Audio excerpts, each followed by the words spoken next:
தமிழகத்தில் அடுத்த ஆபத்து பொறுத்த வரைக்கும் நெருங்கி கொண்டிருக்கு.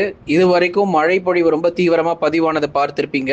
ரொம்ப மகிழ்ச்சியா இருந்துச்சுன்னுலாம் சொல்லியிருந்தீங்க கமெண்ட் செக்ஷன்ல. நல்ல மழை பொழிவு, காற்றுடன் கனமழை, ஆலங்கட்டி மழை பொழிவு, காலை நேரங்கள் மற்றும் இரவு நேரங்கள் 2 நேரங்களிலும் நிறைய மாவட்டங்கள்ல மழை பொழிவு தொடர்ந்து கொட்டி தீர்த்தது.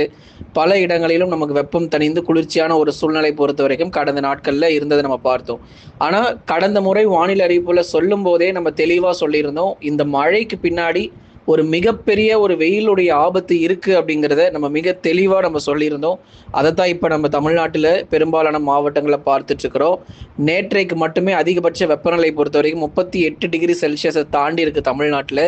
தொடர்ந்து இதே நிலைமை போச்சுன்னா கண்டிப்பா ஏப்ரல் முதல் 2 வாரங்கள்ல வெப்ப அலை வீச தொடங்கிடும்.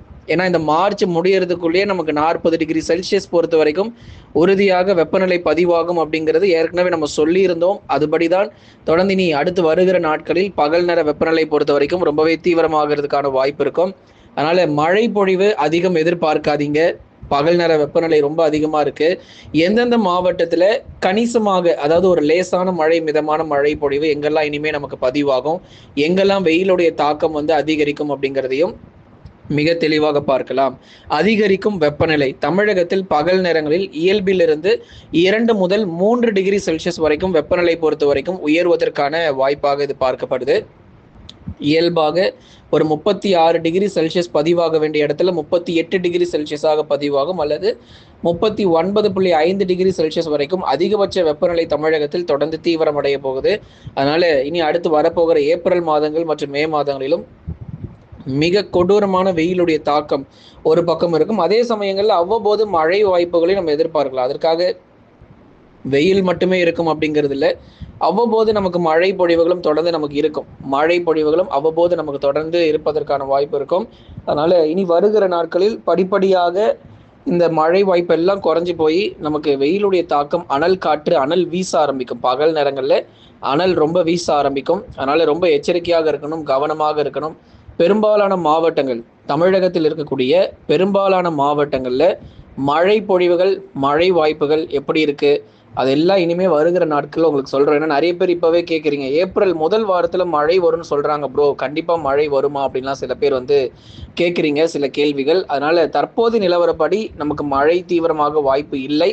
வெயில் மட்டுமே தொடர்ந்து தமிழகத்தில் பதிவாகும் அப்படிங்கிறது தான் உங்களுக்கு தெளிவுபடுத்தி நம்ம சொல்லிக்கிட்டு இருக்கோம்.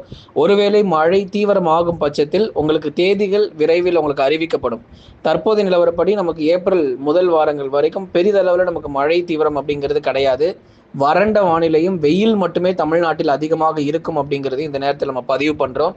வட தமிழக கடலோரம் மற்றும் உள் மாவட்டங்கள் பொறுத்த வரைக்கும் பகல் நேரங்களில் வெப்ப அலை பொறுத்த வரைக்கும் வீசுவதற்கான வாய்ப்புகள் இருக்கிறது. சென்னை, திருவள்ளூர், காஞ்சிபுரம், செங்கல்பட்டு, விழுப்புரம், கடலூர், புதுச்சேரி மற்றும் காரைக்கால், கள்ளக்குறிச்சியில் பகல் நேரங்களில் வெப்ப அலை பொறுத்த வரைக்கும் கண்டிப்பாக வீசும் நண்பர்களே, அதில் எந்த மாற்றமும் இல்லை. குறிப்பாக அதாவது நம்ம சொல்லணும்னா சென்னை, திருவள்ளூர், காஞ்சிபுரம், செங்கல்பட்டுல நகர பகுதிகளில் கடுமையான வெப்பநிலை 38 முதல் 39 டிகிரி செல்சியஸ் வரைக்குமே கூட நமக்கு பதிவாக போகுது. கடலூர், விழுப்புரம், புதுச்சேரி மற்றும் காரைக்காலிலும் கடுமையான வெயிலுடைய தாக்கம் பகல் நேரங்களில் தொடர்ந்து நம்ம எதிர்பார்க்கலாம். அதே போல உள் மாவட்டங்கள், கடலோரமே பரவாயில்லைங்க, உள் மாவட்டத்தில் இன்னும் நமக்கு ரொம்ப மோசமான ஒரு வானிலையா இருக்கு. ஈரோடு, திருப்பூர் மாவட்டம், நாமக்கல் மாவட்டம், சேலம், கரூர் இது போன்ற இடங்கள்ல கடுமையான வெப்ப அலை பொறுத்த வரைக்கும் வீசும். இங்கெல்லாம் வெப்பநிலை உயரும் கடலோரத்துல. உள் மாவட்டத்தில் பகல் 12 மணி முதல் 3 மணி வரைக்கும் வெப்ப அலை பொறுத்த வரைக்கும் வீச போகுது. அனல் காற்று ரொம்ப கொடுமையாக இருக்கும். அதனால ஜாக்கிரதையா இருந்துக்கோங்க. பெரும்பாலும் பகல் நேரங்களில் வெளியே செல்கிறத தவிர்த்துருங்க. உள் மாவட்டத்தில் இருக்கிறவங்க, சேலம், நாமக்கல், கரூர், திருப்பூர், ஈரோடு, கிருஷ்ணகிரி, தருமபுரி பக்கம் இருக்கிறவங்க மறக்காம பகல் நேரங்களில் வெளியே செல்கிறத தவிர்த்துக்கோங்க. அதனால வெயிலுடைய தாக்கம் இன்னும் நமக்கு கொடூரமாக அடுத்து வரக்கூடிய நாட்களில் இருக்க போகுது. திருவண்ணாமலை மாவட்டம் முழுவதுமே பகல் நேர வெப்பநிலை ரொம்ப அதிகம். வேலூர், திருப்பத்தூர், ராணிப்பேட்டை உள்ளிட்ட மாவட்டத்திலும் இயல்பிலிருந்து 2 டிகிரி செல்சியஸ் முதல் 3 டிகிரி செல்சியஸ் வரைக்கும் வெப்பநிலை உயர்ந்து காணப்படும். வேலூர், திருப்பத்தூர், ராணிப்பேட்டையில தான் நமக்கு இயல்பை விட கூடுதல் வெப்பநிலை பொறுத்த வரைக்கும் பதிவாக போகுது. அதை தொடர்ந்து கடலோர மாவட்டங்கள், உள் மாவட்டங்கள் பற்றி நம்ம பார்த்தோம். அடுத்ததாக டெல்டா மற்றும் தென் மாவட்டங்கள் ஏப்ரல் 2வது வாரங்களில் கணிசமாக, அதாவது ஏப்ரல் 2வது வாரங்களில் கணிசமாக ஒரு லேசான மழையோ அல்லது ஒரு மிதமான மழையோ பகுதியாக ஒதுக்கி தென் மாவட்டத்தின் கடலோரத்தில் அல்லது டெல்டாவினுடைய கடலொட்டிய பகுதிகளில் கணிசமா வேணா வரலாங்க. ஆனா மற்றபடி ரொம்ப வலுவான கனமழை எல்லா பகுதிகளிலும் எதிர்பார்க்க முடியாது. இதுவுமே நம்ம வந்து பார்த்தீங்க அப்படின்னா, ஒரு 60% வாய்ப்பாக மட்டுமே இது பார்க்கிறோம். ஏப்ரல் 2வது வாரங்கள்ல. கணிசமா அந்த கடலோர, கடலொட்டிய இடங்கள்ல வேணா ஒரு லேசான மழை அல்லது ஒரு மிதமான மழை பொழிவுகள் வரைக்கும் எதிர்பார்க்கலாம். மற்றபடி வலுவான கனமழை பொறுத்தவரைக்கும் நிச்சயமாக வந்து டெல்டா மற்றும் தென் மாவட்டத்தில் உறுதியாக நம்ப எதிர்பார்க்க முடியாது. மேற்கு தொடர்ச்சி மலையொட்டிய மாவட்டங்கள் பகுதியாக லேசானது முதல் மிதமான மழை இந்த இடத்துல எதிர்பார்க்கலாம். நீலகிரியில மட்டுமே 6 சென்டிமீட்டர் மழை பதிவாயிருக்கு.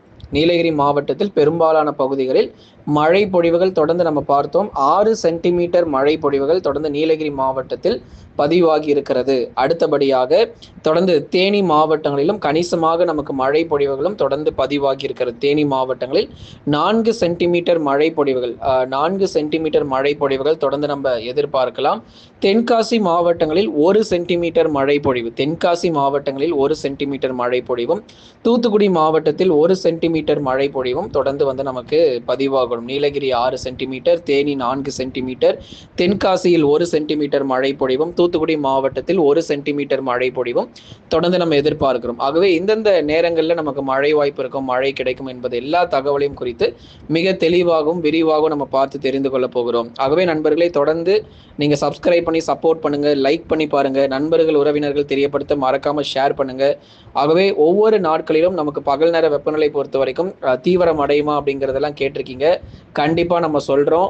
இனி வருகிற நாட்களில் பகல் நேர வெப்பநிலையும் தீவிரம் அடையும். அதே போல கோடை மழை, வெப்பசலன இடி மழையும் உறுதியாக இருக்கும். அதுக்காக நமக்கு இதே போலவே எல்லா நாளுமே வெயிலுடைய தாக்கம் மட்டுமே இருக்க போறதில்லை, கண்டிப்பா இருக்கும். தற்போதைய நிலவரப்படி மேற்கு வங்கம், அஸ்ஸாம் போன்ற மாநிலங்கள்ல, வட இந்தியாவில் இருக்கக்கூடிய குறிப்பா அந்த மாநிலங்கள்ல நமக்கு மழை பொழிவுகள் எதிர்பார்க்கிறோம். அப்புறம் கேரளாவினுடைய கடலோர பகுதி, கர்நாடகாவினுடைய கடலோர பகுதிகளில் பகுதியாக மிதமான மழை பொறுத்த வரைக்கும் எதிர்பார்க்கப்படுது. மற்றபடி தமிழகம் பொறுத்த வரைக்கும் அடுத்து வரக்கூடிய 10 முதல் 15 நாட்களுக்கு வறண்ட வானிலை மட்டுமே நிலவுவதற்கான வாய்ப்பாகவும் அதிகம் எதிர்பார்க்கலாம். ஆகவே தொடர்ந்து அடுத்து வரப்போகிற தென்மேற்கு பருவமழை மே மாத இறுதியில் தொடங்குவதற்கான ஒரு சாதகமான சூழ்நிலை தென்மேற்கு பருவமழை பொறுத்த வரைக்கும் கண்டிப்பா நமக்கு இந்த வருஷம் தமிழகத்திற்கு கிடைக்க வேண்டிய போதுமான அளவு மழை பொழிவு தென்மேற்கு பருவமழையில கிடைக்கும். இந்த எல்னினோ ஒன்று தொடங்குதுன்னு சொன்னாங்க, அது என்னங்க ஆச்சுன்னு சில பேர் வந்து கேட்டிருந்தீங்க. எல்னினோவின் தாக்கம் இருக்கதான் செய்யும். தமிழகத்தில் சராசரியான மழை கிடைக்கும். வட மாநிலங்கள் ஜார்க்கண்ட், பீகார் போன்ற வட மாநிலங்கள்ல வேணா மழை பற்றாக்குறைகள் ஏற்படலாம். தமிழகம் பொறுத்த வரைக்கும் இந்த வருஷம் தென்மேற்கு பருவமழையில் எந்த அளவு நமக்கு சராசரியாக மழை கிடைக்கணுமோ அது கண்டிப்பாக கிடைச்சிரும். அதில் எந்த மாற்றமும் இல்லை. சப்ஸ்கிரைப் பண்ணுங்க, சப்போர்ட் பண்ணுங்க. நம்ம சேனலில் ஸ்டோர்னு சொல்லி ஒரு ஆப்ஷன் தனியாகவே நம்ம கொடுத்துருக்குறோம். எல்லா ப்ராடக்ட்ஸுமே 50%லேருந்து 90% வரைக்குமே டிஸ்கவுண்ட் சேல் போயிட்டு இருக்கு, மிஸ் பண்ணிடாதீங்க. தொடர்ந்து டிஸ்கிரிப்ஷன்லையுமே உங்களுக்கு அந்த ப்ராடக்ட் இமேஜஸ்லாம் நம்ம கொடுத்துருப்போம். நிறைய பேர் கமெண்ட் செக்ஷன்லையுமே வந்து தெரியப்படுத்துறீங்க, உங்கள் ஊர் மற்றும் மாவட்டத்தின் பேர்களை கமெண்ட்டில் போட்டு நீங்கள் தெரியப்படுத்துறீங்க. அதனால் வானிலை அறிக்கை முழுமையாக கேளுங்க. கிட்டத்தட்ட எல்லா மாவட்டங்கள் பற்றி நம்ம பார்த்துருக்குறோம். மழை இதுக்கப்புறம் எதிர்பார்க்க முடியாதுங்கிறத தெளிவாக நம்ம சொல்லிட்டோம். வெயில் மட்டுமே அதிகரிக்கக்கூடும்.